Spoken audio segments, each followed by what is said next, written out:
మహాపరిశుద్ధుడైన మా ప్రియ పరలోకమందున్న కన్న తండ్రి, మీ ఘనమైన శ్రేష్టమైన నామాన్ని బట్టి మీకు వందనములు చెల్లిస్తున్నాం.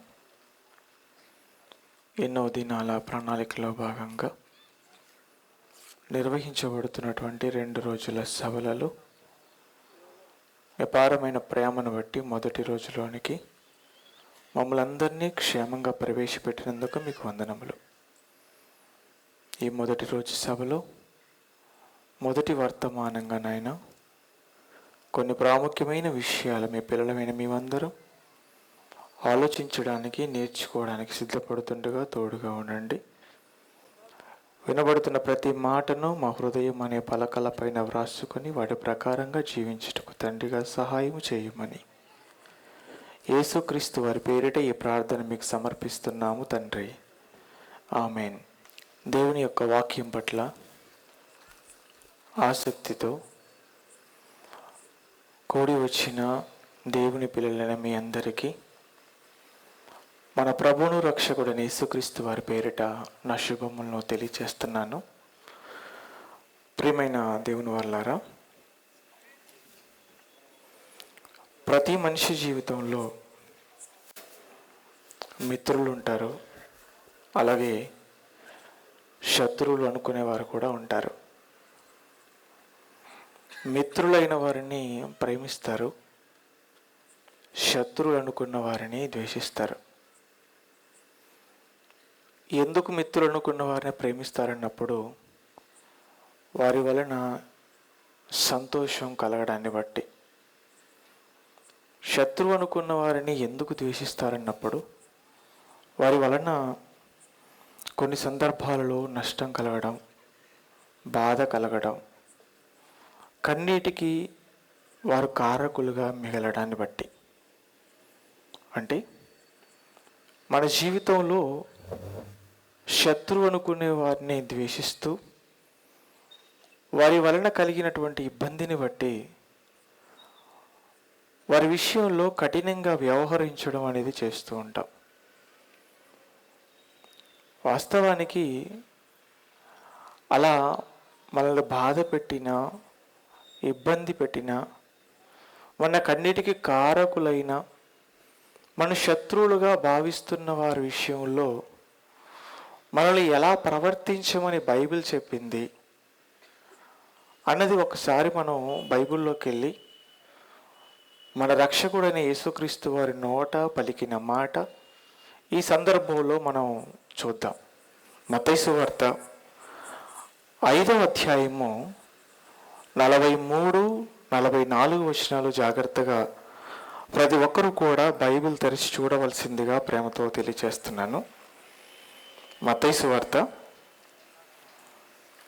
5వ అధ్యాయము 43, 44 వచనములు. నీ పొరుగు వానిని ప్రేమించి నీ శత్రువును ద్వేషించుమని చెప్పబడినటువంటి మాట మీరు విన్నారు కదా. ఇప్పుడు నేను మీతో చెప్పునదేమనగా, మీరు పరలోకమందున్న మీ తండ్రికి కుమారులై ఉండునట్లు మీ శత్రువులను ప్రేమించుడి. అలాగే ఏం చెప్తున్నాడు ఇంకా, మిమ్మల్ని హింసించి వారి కొరకు ప్రార్థన చేయుడి అన్నాడు. ఏంటి ఈ మాట చెబుతుంది ఎవరన్నప్పుడు ప్రభు అయిన యేసుక్రీస్తు వారు చెబుతున్నారు. ఏమంటున్నాడు అన్నప్పుడు, శత్రువు అనుకున్న వారిని ప్రేమించండి అన్నాడు, మిమ్మల్ని హింసించిన వారి కొరకు ప్రార్థన చేయండి అన్నాడు. ఈ మాటలు మనం చదువుతున్నప్పుడు, వీటిని ఆలోచిస్తున్నప్పుడు ఈ రెండు కూడా మన జీవితంలో ఆచరణలో పెట్టడం చాలా కష్టం అనిపిస్తూ ఉంటుంది. ఇంత మంచి విషయం, లేదంటే శత్రువుల విషయంలో, బాధ పెట్టిన వారి విషయంలో ఎలా ఉండాలని ప్రభువు చెప్పినటువంటి ఈ మాట, ముందుగా అసలు ప్రభువా మీరు ఈ మాట పాటించారా, ఈ మాట మీ జీవితంలో నెరవేర్చారా అని ఆయన ప్రశ్నిద్దాం. ఎందుకు నేను ఆయన ప్రశ్న అడుగుదాం అంటున్నానంటే, ఏమండి, ఆయన మనల్ని చెయ్యమని చెబుతున్నప్పుడు ఆయన కూడా చేసాడా లేదా అని చూసుకోవాలి కదా మనం. అవునా కదా చెప్పండి. మనము చాలా సందర్భాల్లో ఎవరైనా మనకు మంచి విషయం ఏదైనా చెప్పినప్పుడు, లేదంటే మనం సరిగా లేకపోతే మన జీవితాన్ని సరిచేసుకోమని చెబుతున్నప్పుడు మన ఆలోచనలో వచ్చేటువంటి మొట్టమొదటి తలంపు ఏంటి చెప్పండి? నాకు చెబుతున్నావు కానీ ముందు మీరు చేశారా అన్నాడు. నిజంగా ప్రభు ఈ విషయాలు చెప్పాడు.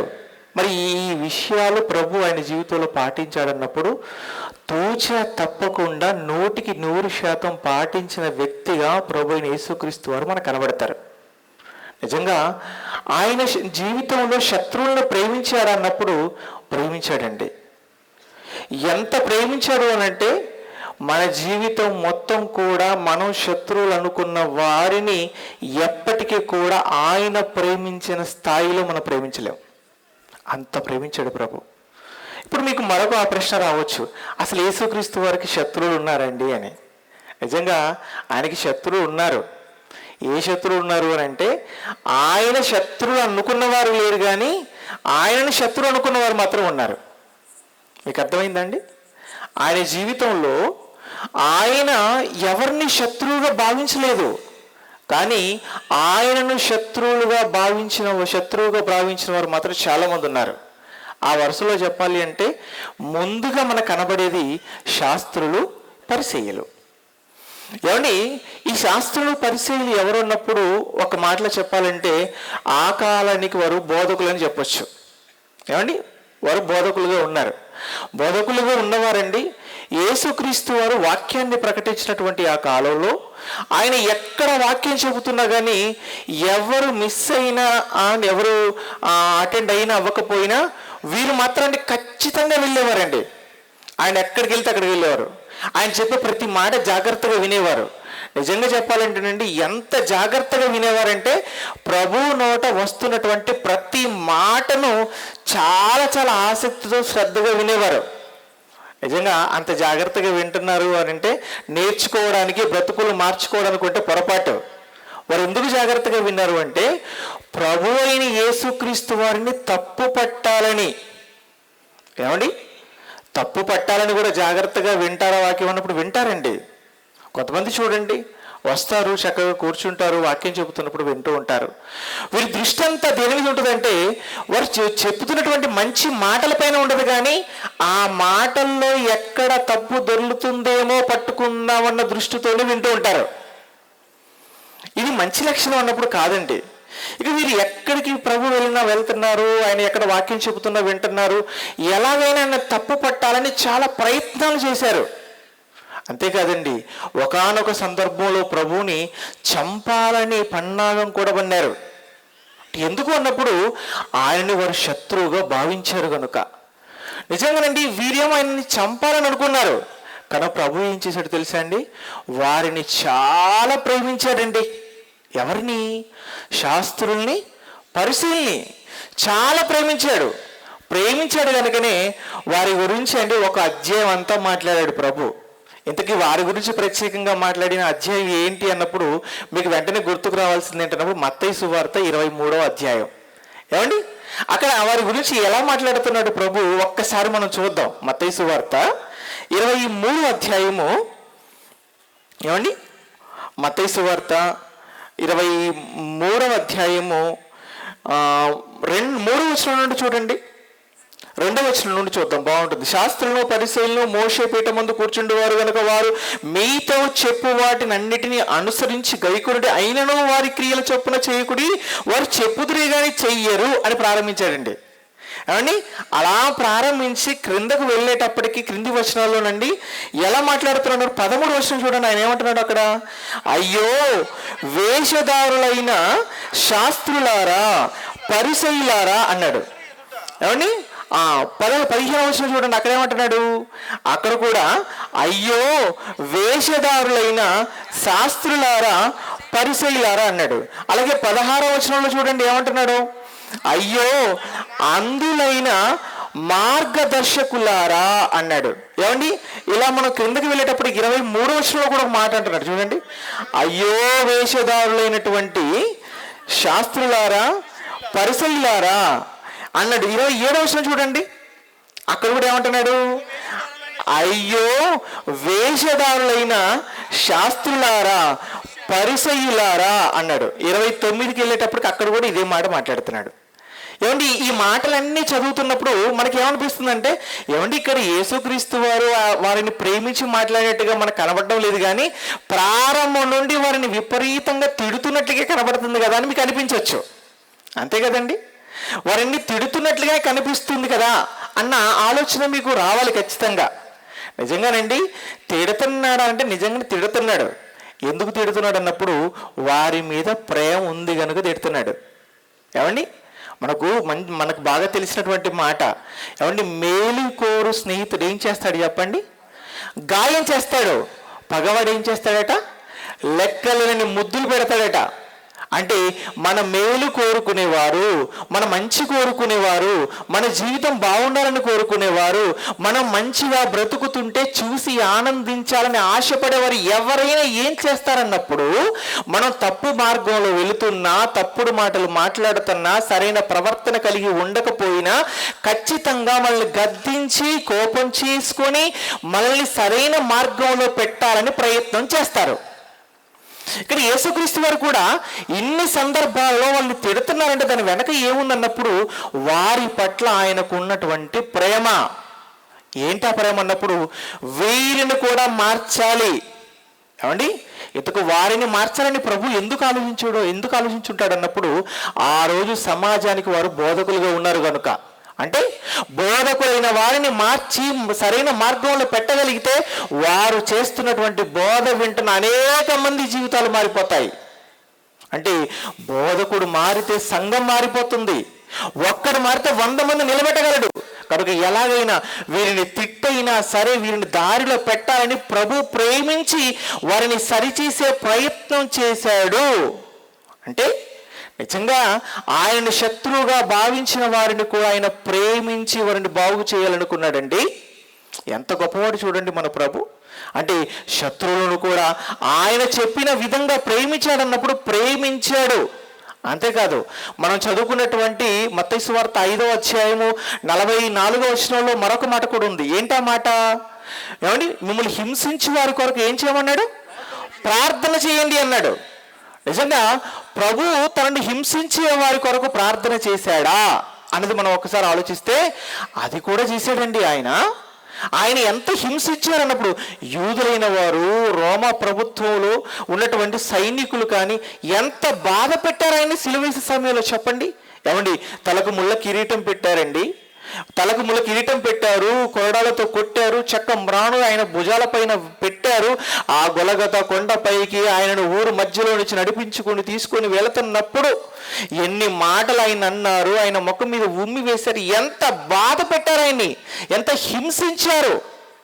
అంత బాధ పెట్టినటువంటి వారందరినీ కూడా ఏమండి, వారందరి విషయంలో ప్రభు ఏం చేశాడు తెలుసా? చివరి క్షణంలో, తండ్రి వీరేమి చేయుచున్నారో వీరు ఎరుగరు కనుక వీరిని క్షమించండి అన్నాడు. అంటే ఆయనను హింసించిన వారి కొరకు కూడా ఆయన ఏం చేశాడన్నమాట? ప్రార్థన చేశాడు. అంటే ప్రభువు చెప్పినటువంటి 2 మాటలను కూడా తూచే తప్పకుండా 100% పాటించినట్లుగా మనకు ఆయన జీవితాన్ని చూస్తున్నప్పుడు స్పష్టంగా కనబడుతుంది. ఏమండి, మనతో ఏం చెప్తున్నాడు? నేను ఈ 2 మాటలు పాటించాను నా జీవితంలో, కాబట్టి మీరిప్పుడు ఏం చేయాలో తెలుసా? మీరు శత్రువు అనుకున్న వారిని ఖచ్చితంగా ప్రేమించండి, మిమ్మల్ని హింసించే వారి కొరకు ప్రార్థన చేయండి అన్నాడు. ఆయన చెప్పాడు, ఆయన జీవితంలో చేసి చూపించాడు. ఆయన తర్వాత ఏమంటే స్వార్థ భారాన్ని వారి భుజాలపైన వేసుకొని అనేక ప్రాంతాలకు తిరుగుతూ అనేక మందికి వాక్యాన్ని చెబుతూ అనేక మందిని దేవుని దగ్గరకు నడిపిస్తున్న అపోస్తలులను మనం చూసినప్పుడు కూడా వారు కూడా వారి జీవితంలో ఈ మాటలు పాటించినట్లుగా మనం చూడగలం. అంతేకాకుండా ఆయన అపోస్తలు 12 మంది తర్వాత వచ్చినటువంటి అపోస్తలుడుగా ఎంచబడినటువంటి పౌలు గారి జీవితాన్ని మనం చూస్తున్నప్పుడు కూడానండి ఆయన కూడా ఇవి పాటించాడండి తూచి తప్పకుండా. ఆయన జీవితంలో శత్రువులను ప్రేమించాడు, ఆయన హింసించే వారి కొరకు ప్రార్థన చేశాడు, ఎవరి జోలికి వెళ్ళినట్లుగా ఆయన కనబడదు, మనకు చాలా ఉన్నతంగా పాటించాడండి.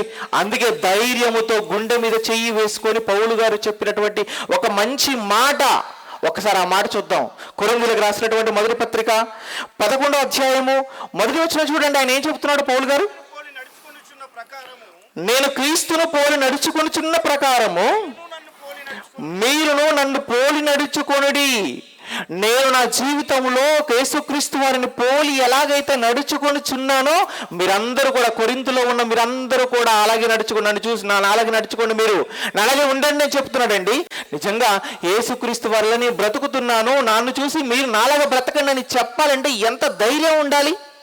ఏమండి, ఈరోజు మనం కూడా సంఘంలో చేర్చబడ్డాము, క్రీస్తుని స్వరక్షకుడిగా అంగీకరించిన వారముగా ప్రతి వారం సంఘానికి వస్తున్నాము, సెమినార్లకు వస్తున్నాము, మీటింగ్లకు వస్తున్నాము, దైవ కార్యక్రమాలంటే కష్టపడి పని చేస్తున్నాము, దైవ కార్యక్రమాల కొరకు మన కష్టార్జితాన్ని ఇస్తున్నాం, బాగుంది. మరి అంత చేస్తున్న మనం మన జీవితంలో నేను క్రీస్తుని పోలి నడుచుకొనుచున్నాను, మీరు నన్ను పోలి నడుచుకోనని ఎదుటి వ్యక్తికి చెప్పగలవా? చాలా కష్టం.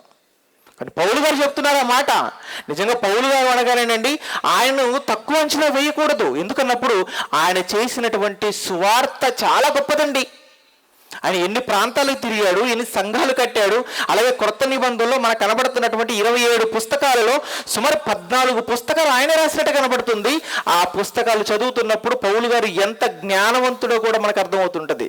అంత గొప్పవాడైనటువంటి పౌలు గారు చెబుతున్నటువంటి మాట ఇది. నిజంగా ఆయన క్రీస్తుని పోలి నడుచుకున్నాడు అన్నప్పుడు నడుచుకున్నాడు. ఆయన నడుచుకోవడమే కాకుండా మనము కూడా అలాగే ఉండాలని ఇక్కడ ఒక్క మాటలో చెబుతూ, అలా ఉండడం అంటే ఎలాగండి అని పౌలు గారిని అడుగుతామేనో అని ఆయన మరొక చోట చాలా జాగ్రత్తగా చెప్పాడండి ఒక మంచి మాట. ఆ మాట కూడా చూడండి ఈ సమయంలో. ఏమండి, ఎఫెసీ పత్రిక, ఏమండి ఎఫెసీలకు రాసిన పత్రిక 4వ అధ్యాయము 15వ వచనం చూడండి. ఎఫెసీలకు రాసినటువంటి పత్రిక 4వ అధ్యాయము 15వ వచనం. ప్రేమ కలిగి సత్యము చెప్పుచు క్రీస్తు వలె ఉండుటకు మనం అన్ని విషయములలో ఎదుగుదము అంటున్నాడు. ఏమండి, ఇక్కడ ఎఫెసీయులకు పత్రిక రాస్తూ పౌలు గారు ఏమంటున్నాడు అన్నప్పుడు మొట్టమొదటిగా ఆయన చెబుతున్నటువంటి మాట చూడండి. ఏ మాట చెబుతున్నాడు ఆయన? ప్రేమ కలిగి ఉండాలన్నాడు మొదటగా. రెండవది సత్యము చెప్పాలి అన్నాడు. మూడవది ఏమంటున్నాడు ఇక్కడ? క్రీస్తు వలె ఉండుటకు మనం అన్ని విషయాలు ఎదగాలన్నాడండి. ఏమని? అన్ని విషయాలు ఎదగాలి. క్రీస్తు ఎలాగైతే ప్రతి విషయంలో ఆయన బ్రతికాడో అలా మనం అన్ని విషయాల్లో బ్రతుకే విధంగా ఎదగాలి అని చెప్తున్నాడు. ఈయన మాట్లాడిన ఈ మాటల్లో మొట్టమొదటిగా ఆయన ఇచ్చినటువంటి ప్రాధాన్యత దేనికో తెలుసా? ప్రేమ. ప్రేమ అండి. ఏమండి, పౌలు గారు ప్రేమకు ఎందుకు ప్రాధాన్యత ఇచ్చాడు అన్నప్పుడు ప్రేమ అన్నిటికంటే చాలా చాలా గొప్పదండి. ప్రపంచంలో ఉన్న వేటితో మనం పోల్చినా ప్రేమతో సాటి ఏది కాదు. ప్రేమ చాలా గొప్పది. ప్రేమ ఎంత గొప్పదో మనం ఎన్నో సందర్భాల్లో విన్నాము, ఎన్నో మాటలు మనం చదువుకున్నాము. కనుక పౌలు గారు ఏమంటారు అన్నప్పుడు మీరు ప్రేమ కలిగి ఉండండి. ఒకవేళ మీరు ప్రేమ కలిగి లేకపోతే మీ ఎడల తప్పు చేసిన వారిని మీకు క్షమించలేరు, వారిని సహించలేరు, వారు బాధ పెట్టిన ఆ బాధను మీరు మర్చిపోయి బ్రతకలేరు వారితో కలిసి. కాబట్టి మీరు ప్రేమ కలిగి ఉండాలి, ప్రేమ కలిగి ఉండాలన్నాడు. నిజంగా మనం ప్రేమ కలిగి ఉంటున్నామో చెప్పండి?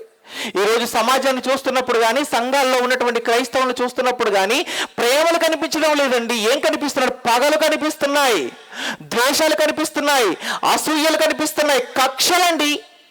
ఎక్కడుందండి ప్రేమకు స్థానం మనిషి జీవితంలో అన్నప్పుడు? చాలా కష్టం. ప్రేమకు స్థానం లేదండి. పగలు, కక్షలు, అసూయలు, ఒకరంటే ఒకరికి పడిన పరిస్థితి ఈరోజు.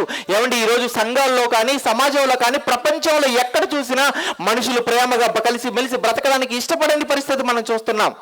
ఏమండి, ఈరోజు ప్రపంచంలో పరిస్థితి బాగుందని లేదండి. ఎలాంటి దారుణమైన సంఘటనలు ఉన్నప్పుడు ఒక దేశంతో మరొక యుద్ధానికి దిగిపోతుంది. ఏమండి, యుద్ధం అండి. ఎన్ని దేశాల మధ్య యుద్ధాలు జరుగుతున్నాయి అన్నప్పుడు ఆ ఇజ్రాయెల్కు గాజాకు మధ్య యుద్ధం జరుగుతుంది, అలాగే రష్యాకు ఉక్రెయిన్ మధ్య యుద్ధం జరుగుతుంది. ఎంత కాలంగా యుద్ధం జరుగుతుందో ఆ యుద్ధంలో ఎంతమంది చనిపోతున్నారు చెప్పండి? చదువుతున్న వార్తలు అండి ఎన్ని మనం చదువుతున్నాము, వాటిలో చూస్తున్నటువంటి వాస్తవాలను చూస్తున్నప్పుడు కళ్ళలో నీళ్లు తిరిగిపోతున్నాయి. దేనికో తెలుసా? ఇజ్రాయెల్కు గాజాకు మధ్య జరుగుతున్నటువంటి యుద్ధం ఉన్నట్టండి ఎక్కువ మంది చనిపోతుంది. ఎవరో తెలుసా అండి? పసిపిల్లలు చనిపోతున్నారట. పసిపిల్లలు. ఏమండి, పసిపిల్లలు చనిపోతున్నారంటే ఎంత బాధ ఉంటుంది చెప్పండి? వాటి చిన్న పిల్లలు వారికి ఏం తెలుసు? మంచి చెడు వాళ్ళకి ఏమైనా తెలుసా? లేదు. అసలు వాళ్ళు ఎందుకు దేశాల మధ్య యుద్ధాలు జరుగుతున్నాయో, ఎందుకు బాంబులు వేస్తున్నారో, ఎందుకు ఇల్లు కూలిపోతున్నాయి, ఎందుకు పస్తులు ఉంటున్నారో, ఎందుకు కళ్ళలో నుంచి కన్నీళ్లు కారిపోతున్నాయో కూడా తెలియనటువంటి, ముక్కు పచ్చలారినటువంటి అమాయకమైన చిన్న పిల్లలు చనిపోతున్నారు. వార్తలవి. అంత చిన్న పిల్లలు చనిపోతున్నా లేదండి ప్రేమ, అయ్యో అని జాలి పడే పరిస్థితి లేదు. కొన్ని చోట్ల చూడండి దారుణమైన నేరాలు జరుగుతున్నాయండి. రాజకీయాల పరంగా కానీ, ఆస్తుల పరంగా కానీ గొడవలు అత్యంత దారుణంగా నడి రోడ్డు మీదనండి బండి మీద వెళుతున్న వ్యక్తిని ఆపి గొడ్డలితో నరికి ముక్కలుగా చేసి పడేస్తున్నారు. ఎవరిని? మనిషినండి. ఎటు వెళ్ళిపోతుంది సమాజం? ఏమైపోతుందండి సమాజం?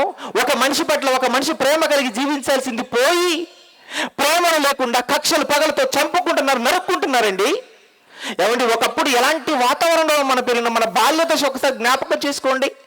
ఎవరైనా ఇంటికి చుట్టం వచ్చినప్పుడు ఇంట్లో ఉన్నటువంటి ఒక కోడిని తీసుకొని వచ్చి ఆ చుట్టానికి భోజనం వండి పెట్టాలని కోసి అలా ప్రక్కన పడేస్తే అది తల తెగిపోయిన తర్వాత విలవిల కొట్టుకుంటుంటే దాన్ని చూసి కంట్లో నుంచి నీళ్లు తిరిగిపోయి జ్వరం వచ్చి ఏమంటే బాధపడినటువంటి సందర్భాలు మన బాల్య జీవితంలో ఉన్నాయి. కానీ ఈరోజు కోడి విషయం పక్కన పెట్టండి, మనుషులే చంపేసుకుంటున్నారండి దారుణంగా. ఎందుకు? ప్రేమ లేకపోవడం. అందుకే పౌలు గారు అంటున్నారు తెలుసా, మీరు ప్రేమ కలిగి ఉండాలి. మొట్టమొదటిగా మీరు అందరూ కూడా ప్రేమ కలిగి ఉండండి. మీరు ప్రేమ కలిగి ఉంటే ఎంత బాగుంటుందో తెలుసా, మీరు ఎవరిని కూడా శత్రువుగా భావించే అవకాశం ఉండదు. దయచేసి ప్రేమ కలిగి ఉండండి అన్నాడండి పౌలు గారు. అలాగే ఏం చెప్తున్నాడు? రెండవదిగా సత్యము చెప్పాలి, వాక్యం చెప్పాలి సమాజానికి. సత్యం అనగా వాక్యమే కదండి. సమాజానికి వాక్యం చెప్పాలి. ఎందుకు వాక్యం చెప్పాలి? సమాజంలో మనుషులు ఇంత దారుణంగా మారిపోవడానికి గల కారణం ఏంటన్నప్పుడు వాక్యం అందకపోవడం. ఎందుకు వాక్యం అందడం లేదండి, మంచి అందడం లేదండి, సత్యం అందడం లేదండి. అదిగా మనుషులు నేరగలుగా మారిపోతున్నారు, హంతకులుగా మారిపోతున్నారు. కనుక సత్యం చెప్పాలి, సత్యం మీరు చెప్పాలి. ఎప్పుడు సత్యాన్ని మీరు మాట్లాడేవారుగా ఉండాలి అని చెబుతూ మూడవదిగా ఇదిగో ఎప్పుడు కూడా మీరు క్రీస్తు వలె ఉండడానికి మీరు ఎదగండి, గొప్పవారైపోండి. ఎంత గొప్పగా బారాలన్నప్పుడు ఈ సమాజంలో మిమ్మల్ని చూస్తున్నప్పుడు ప్రతి వ్యక్తికి ఎవరు కనబడాలన్నప్పుడు 2000 సంవత్సరాల క్రితం ఈ లోకానికి వచ్చి శిలువ పైన తన ప్రాణాన్ని ఫణంగా పెట్టిన ప్రభు అయిన యేసుక్రీస్తు కనబడాలి సమాజానికి అని చెబుతున్నాడు. అంత గొప్పగా ఎదగండి అంటున్నాడండి. ఎవరితో చెప్తున్నాడు ఈ మాట? ప్రత్యేకంగా క్రీస్తుని నమ్ముకున్నామని చెప్పుకుంటున్నాం మనందరికీ చెబుతున్నాడు. ఎందుకు? మిమ్మల్ని చూస్తే ఎవరు కనబడాలి సమాజానికి? యేసుక్రీస్తు కనబడాలి. ఏమంటే ఈరోజు క్రైస్తవుడు అని చెప్పుకుంటున్నటువంటి మనల్ని బట్టి ఏమంటే మనలో క్రీస్తు కనబడుతున్నాడా? ఏమండి, అన్నిలో ఉన్నటువంటి వారు మనం మాట్లాడుతున్న మాటలను చూసి, మన ప్రవర్తనను చూసి, మన జీవితాన్ని చూసి ఏమండి యేసుక్రీస్తు అట అనే వ్యక్తి అట 2000 సంవత్సరాల క్రితం ఈ భూమికి వచ్చాడట, ఆయన 2000 సంవత్సరాల క్రితం భూమి మీద బ్రతికాడట, ఆయన ప్రేమ కలిగి ఉన్నాడట, ఆయన యథార్థమైన జీవితాన్ని కలిగి ఉన్నాడట, ఆయన ఎంతో ఉన్నతంగా బ్రతికాడట, కానీ ఆయన మేము చూడలేదండి, ఆయన గురించి మాకు తెలియదు. కానీ బైబుల్ పట్టుకొని క్రైస్తవులను చెప్పుకుంటూ ఆ ప్రతి ఆదివారం ఆరాధనకి వెళ్తున్నటువంటి క్రైస్తవులను చూస్తున్నప్పుడు మాకు 2000 సంవత్సరాల క్రితం చనిపోయినటువంటి యేసుక్రీస్తు ఇలాగే ఉంటాడేమో అని మాకు వీళ్ళని చూస్తే మాకు అనిపిస్తుందండి అని నన్ను చూసి అనుకునే విధంగా మనం బ్రతకగలుగుతున్నామా? ఒకసారి మనసు పెట్టి ఆలోచించండి. మనలో ఎవరు కనబడాలండి? క్రీస్తు కనిపించాలి. ఎందుకు క్రీస్తు కనిపించాలన్నప్పుడు బాప్తిస్మం ద్వారా మనం అందరం ఎవరిని ధరించుకున్నామో చెప్పండి? క్రీస్తును ధరించుకున్నాం. ఏమండి, ఈరోజు మనం కూడా ధరించుకుంటున్నాం. శరీరానికి ఏం ధరించుకుంటున్నాము? బట్టలు ధరించుకుంటున్నాం. అవునా కదా చెప్పండి? ఆడవాళ్ళు చక్కగా చీరలు కట్టుకుంటున్నారు, ఆడపిల్లలు చక్కగా డ్రెస్సులు వేసుకుంటున్నారు, మగవాళ్ళు ప్యాంటు షర్ట్ వేసుకుంటున్నారు, కోట్లు వేసుకుంటున్నారు, సూట్లు వేసుకుంటున్నారు. చాలా సంతోషం. మిమ్మల్ని చూడగానే మొట్టమొదటిగా ఎదుటి వ్యక్తికి ఏం కనబడుతుంది మీలో అన్నప్పుడు మీరు వేసుకున్న బట్టలు కనబడుతున్నాయి. అవునా కదా చెప్పండి? అవును. అంటే మీరు వేసుకున్న బట్టలు ఎంత చక్కగా అయితే ఎదుటి వ్యక్తికి కనబడుతున్నాయో మిమ్మల్ని చూడగానే మీ మాటలు, ప్రవర్తన, జీవితాన్ని చూసినప్పుడు యేసుక్రీస్తు వారు కూడా అలాగే కనిపించాలి. ఎందుకు? మనం అందరం ఎవరిని ధరించుకున్నాం?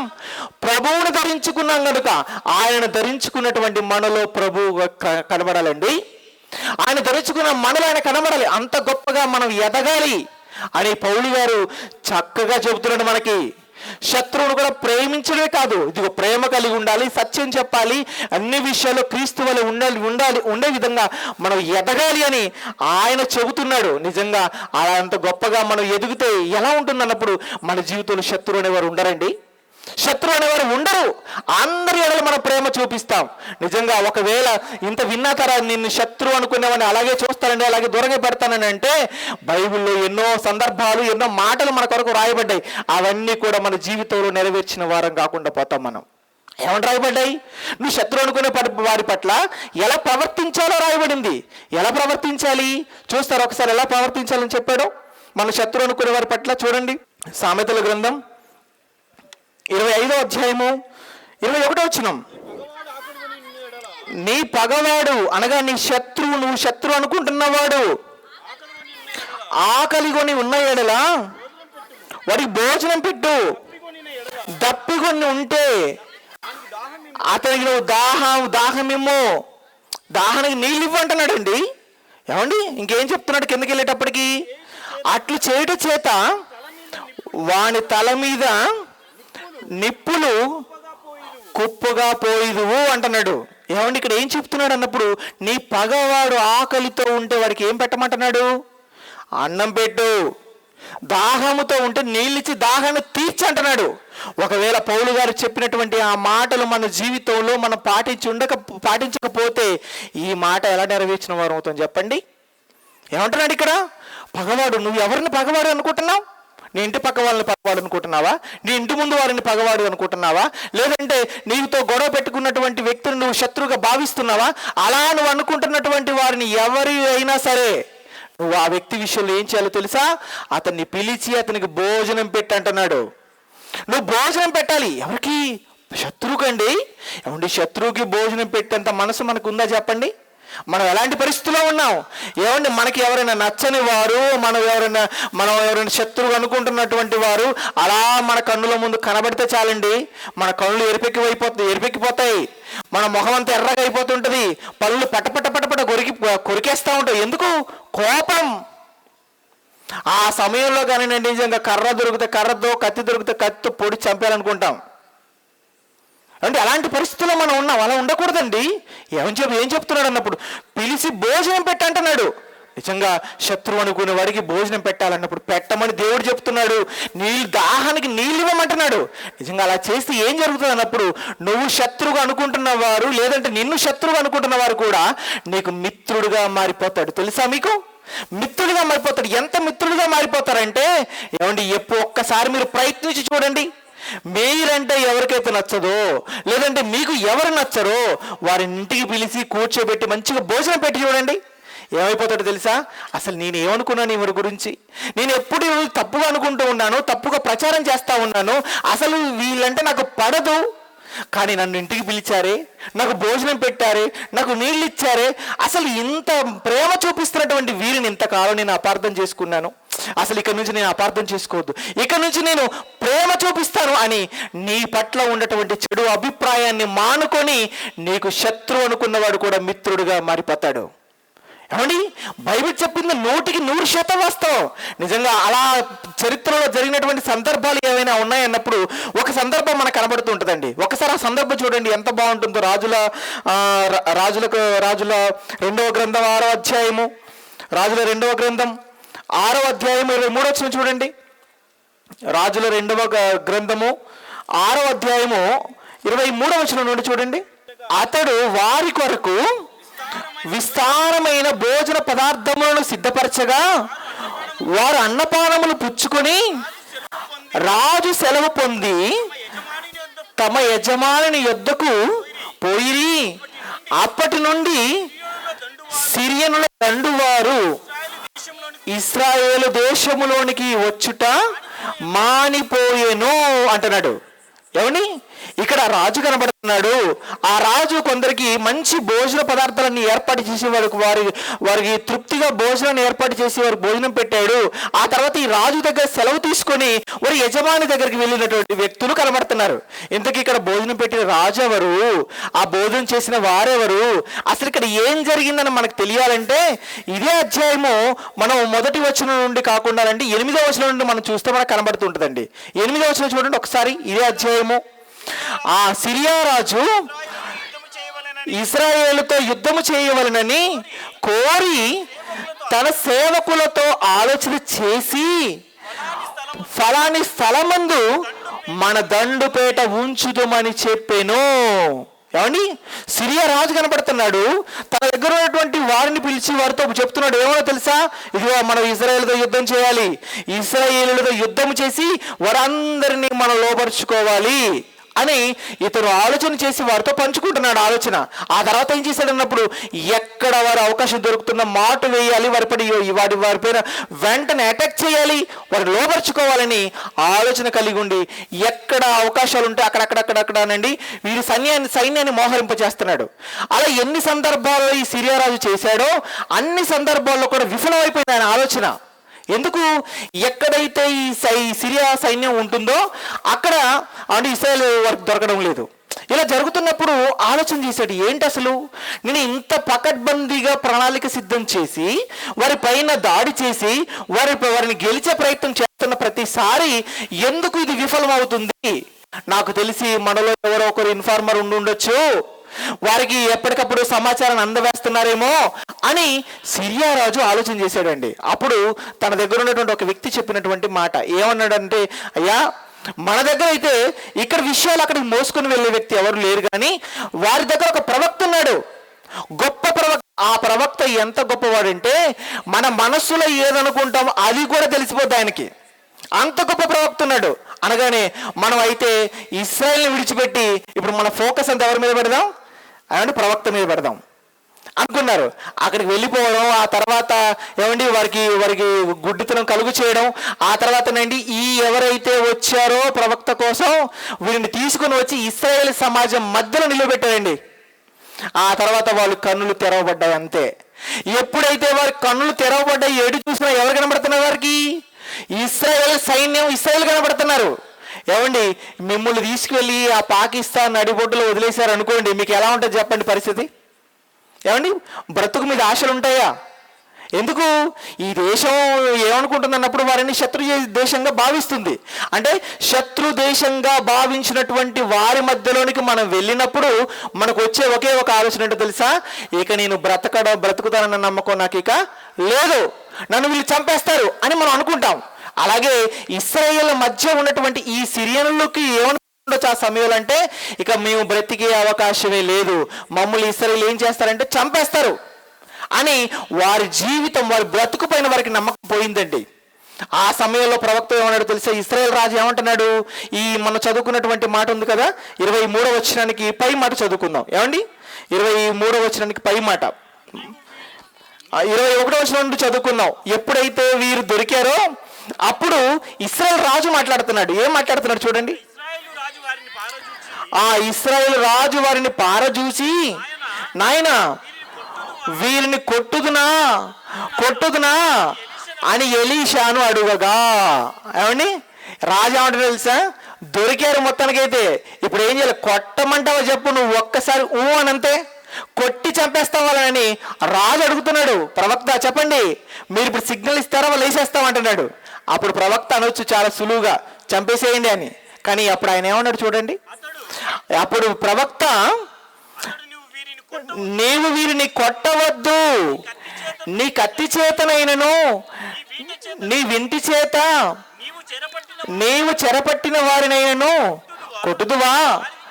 అలా చేయకుండా వారికి భోజనము పెట్టించి వారు తిని త్రాగిన తరువాత వారు తమ యజమాని యొద్దకు వెళ్ళుదురని చెప్పాను.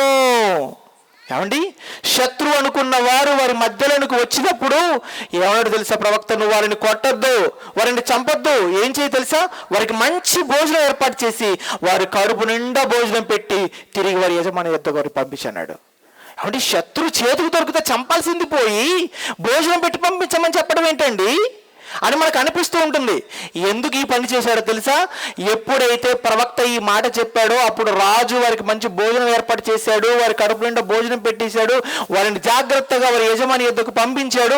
వెళ్ళిన వీరు ఇక్కడ జరిగింది మొత్తం వారి యజమానికి చెప్పారు.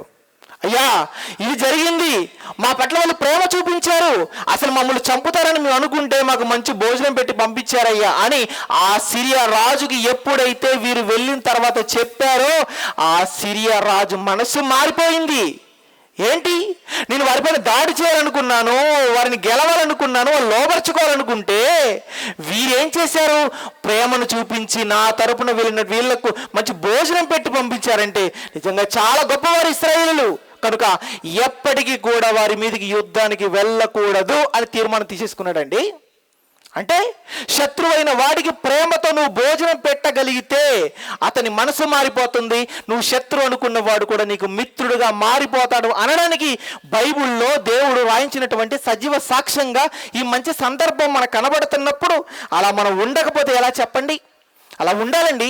బైబిల్లో ఒక మాట వ్రాయబడిందంటే ఎందుకు రాయబడి ఉంటుంది అన్నప్పుడు ఆ మాట మనం చదవాలని, చదివిన మాట ఆలోచించాలని, ఆలోచించిన తర్వాత మన జీవితంలో ఆ మాటను ఆచరణలో పెట్టాలని దేవుడు రాయించాడు. ఏమండి, బైబిల్లో ఉన్నటువంటి 66 పుస్తకాల్లో ఏ మాట కూడా వ్యర్థంగా వ్రాయబడలేదు. ఎందుకు వ్యర్థంగా రాయబడలేదు అన్నప్పుడు వ్రాసింది లేదా రాయించింది ఎవరన్నప్పుడు దేవుడు కనుక. మనుషులమైనటువంటి మనం మాట్లాడే మాటల్లో కావచ్చు, మనం రాసే విషయాల్లో కావచ్చు, వ్యర్థమైనవి ఎన్నో ఉంటాయి. కానీ బైబిల్ రాయించింది పరిశుద్ధాత్మ దేవుడు గనుక ఆయన రాయించినటువంటి మాటల్లో వ్యర్థమైనది ఏది ఉండదు. రాయబడిన ప్రతి మాట మన జీవితాన్ని బాగు చేసే మాట, మన జీవితాన్ని దేవుడికి దగ్గర చేసే మాట అండి. ఎంత మంచి సందర్భం కనబడుతుంది. ఈ చదివినప్పుడైనా మనకు ఆలోచన రావాలి, ఏమన్నప్పుడు నా జీవితంలో శత్రువు అనేవాడు ఉండడానికి వీల్లేదు, నేను అందరిని ప్రేమించాలి, అందరితో ప్రేమగా జీవించాలి అన్న నిర్ణయానికి మనం రాగలిగితే మన జీవితం చాలా అద్భుతంగా ఉంటుందండి. నిజంగా అంత మంచి ఆలోచన ఎవరికి వస్తుంది? అంత బాగా ఉండాలని ఎవరు అనుకుంటారన్నప్పుడు ఎవరు అనుకుంటారో, ఎవరు ఆలోచన చేస్తారో, ఎవరు అలా ఉంటారో కూడా బైబిల్లో రాయబడిందండి. చూస్తారా ఒకసారి ఆ మాట చూడండి. హెబ్రీయులకు రాసిన పత్రిక 10వ అధ్యాయం 36వ వచనం చూడండి. హెబ్రీయులకు రాసిన పత్రిక 10వ అధ్యాయము 36వ వచనం. మీరు దేవుని చిత్తమును నెరవేర్చిన వారై వాగ్దానము పొందు నిమిత్తము మీకు ఓర్మి అవసరమై ఉన్నది అంటున్నాడు. మీరు దేవుని చిత్తము నెరవేర్చిన వారై, నిజంగా మీ జీవితంలో తండ్రి ఇష్టం నెరవేరితే లేదా నెరవేర్చాలని మీరు అనుకుంటే ఖచ్చితంగా మీరు ఎలా ఉంటారో తెలుసా? ఇదిగో వాగ్దానం విషయంలో ఓర్మి కలిగి ఉంటారు, మీరు ఓపిక పట్టుకుంటారు, ఎవరిని కూడా ఏమనరు. ఏమండి, మనం ఎలా ఉండాలన్నప్పుడు మాటకు మాట, దెబ్బకు దెబ్బ అన్నట్టు కాకుండా ఓర్మి కలిగి ఉండాలి, ఓపిక కలిగి ఉండాలి. దేని కొరకన్నప్పుడు దేవుడు మనకు చేసిన వాగ్దానం కోసం దేవుని చిత్తం మన జీవితంలో నెరవేర్చాలి అని. ఏమండి, నిజంగా మనం అలా ఉంటున్నాం అన్నప్పుడు, అలా ఉన్నప్పుడు ఖచ్చితంగానండి ఈ శత్రువు అనేవారిని, శత్రువుగా ఎవరిని భావించకుండా అందరి పట్ల ప్రేమ కలిగి ఉంటామండి. అందరి పట్ల ప్రేమ కలిగి ఉంటాం. నిజంగా అందరినీ ప్రేమించాలండి. ఎందుకు ప్రేమించాలంటే ఎవరు అన్నప్పుడు అండి, మనుషులందరూ ఒక తండ్రి పిల్లలే కదా. మనం అందరూ ఎవరి పిల్లలు ఉన్నప్పుడు పరలోకమందున్నటువంటి కన్న తండ్రి అయిన దేవుడి పిల్లలమే కదా. చెప్పండి, పొట్టివాడైనా, పొడుగువాడైనా, నల్లవాడైనా, తెల్లవాడైనా, అమెరికా వాడైనా, ఆఫ్రికా వాడైనా, ఏ దేశంలో ఉన్నవారైనా, ఆయన నేల మీద బ్రతుకుతున్న ఏ మనిషి అయినా ఎవరి నుంచి వచ్చారు చెప్పండి? ఒక తండ్రి నుంచే వచ్చారు. ఆయనే పరలోకమందున్నటువంటి దేవుడు. అంటే నీ ఇంటి పక్కన ఉన్నవాడైనా, ఇంటి ఎదురుగున్న వాడైనా, సంఘంలో ఉన్నవాడైనా, సంఘంలో లేకుండా సమాజంలో ఉన్నవాడైనా, ఎవరైనా సరే ప్రతి ఒక్కరు ఎవరి కుమారుడు, ఎవరి కుమార్తె అన్నప్పుడు దేవుని కుమార్తె. నిజంగా దేవుని కుమార్తె, దేవుని కుమారుడు అయినప్పుడు మనకి ఏమవుతారు చెప్పండి? సహోదరులు అవుతారు, సహోదరులు అవుతారు. అలాంటప్పుడు వారి పట్ల మన ప్రేమ కలిగి ఉండాలి తప్ప పగలు పెంచుకోవడం, ఏమిటి అసూయలు పెట్టేసుకోవడం, కక్షలు పెట్టేసుకోవడం ఇది ఎంతవరకు మంచిది కాదండి. ఇలా ఉండేవారు దేవుని చిత్తాన్ని నెరవేర్చేవారు కాదు. నిజంగా నీ జీవితంలో దేవుడి చిత్తం నెరవేరాలి నువ్వు అనుకుంటే నీ జీవితంలో శత్రువు అనే వారికి అవకాశం ఉండకూడదు. అంటే నువ్వు ఎవరిని శత్రువు అనుకోకూడదు. నిన్ను శత్రువు అనుకున్నా పర్వాలేదు, కానీ నువ్వు మాత్రం ఎవరిని శత్రువుగా భావించకూడదు.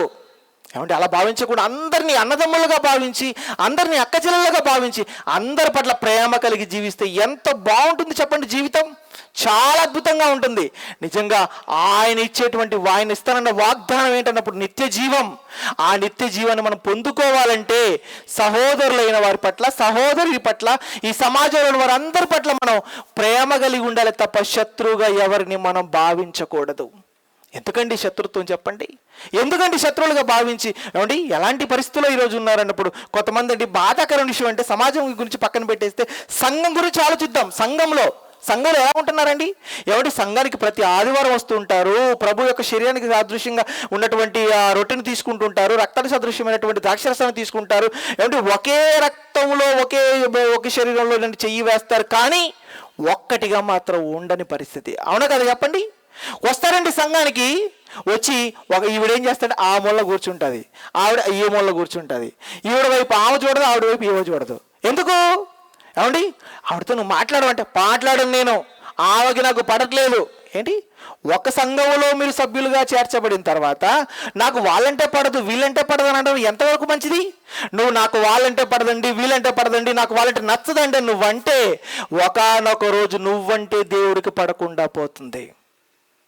నువ్వంటే దేవుడికి నచ్చకుండా పోతావు. మనుషులకు నచ్చకపోయినా పర్వాలేదు, మనుషులకు నువ్వు పడకపోయినా పర్వాలేదు, కానీ దేవుడికి నువ్వు పడకుండా పోయావా, ఆ తర్వాత నువ్వు వెళ్ళి పడేది భయంకరమైన అగ్నిగుండం. ఆ అగ్నిగుండంలో నువ్వు పడకూడదు అనుకుంటే నాకు ఎవరంటే వీళ్ళంటే నాకు పడదండి నువ్వు ఎవరి గురించి మాట్లాడకూడదు. అందరి పట్ల ప్రేమ కలిగి ఉండు, అందరిని ప్రేమించు. నిజంగానండి యేసుక్రీస్తు వారు ఈ సమాజానికి ఇచ్చింది ప్రేమ సందేశమే కదా. ఏమండి, కక్షలు నేర్పించాడా, పగలు నేర్పించాడు? ఏం నేర్పించాడండి సమాజానికి యేసుక్రీస్తు వారు? ప్రేమ. ఆయన ప్రేమ నేర్పించాడు, ప్రేమను చూపించాడు ఆయన జీవితంలో. అందుకే కదండి ఈరోజు క్రీస్తును మన స్వరక్షకుడిగా అంగీకరించాం. ప్రపంచవ్యాప్తంగా 800 కోట్ల మంది ఉంటే 800 కోట్లకు 800 కోట్లలో 400 కోట్ల పైన సుమారు క్రైస్తవులుగా క్రీస్తును నమ్మిన వారుగా ఎందుకున్నారన్నప్పుడు కేవలం ఆయన చూపించినటువంటి ప్రేమ, ఆయన చూపించినటువంటి క్షమ. మరి ఆయన నమ్ముకున్నటువంటి మనలో ఏదండి? సంఘంలో ఉన్న వారి పట్లే మనం క్షమించే మనసు లేకుండా, సంఘంలో ఉన్న వారి పట్లే ప్రేమ కలిగి ఉండకపోతే ఎలా చెప్పండి? అలా ఉండకూడదండి. మనం అందరినీ ప్రేమించే వారంగా ఉండాలి, అందరితో ప్రేమగా మెలగాలి. ఎంతకాలం ఉన్నప్పుడు? బ్రతికినంత కాలం. మరి ఎంతకాలం బ్రతుకుతామండి అంటే ఎంతకాలం బ్రతుకుతామో మనకు తెలీదు. తెలుసా? మీరు ఎంతకాలం బ్రతుకుతారు మీకు తెలుసా అండి?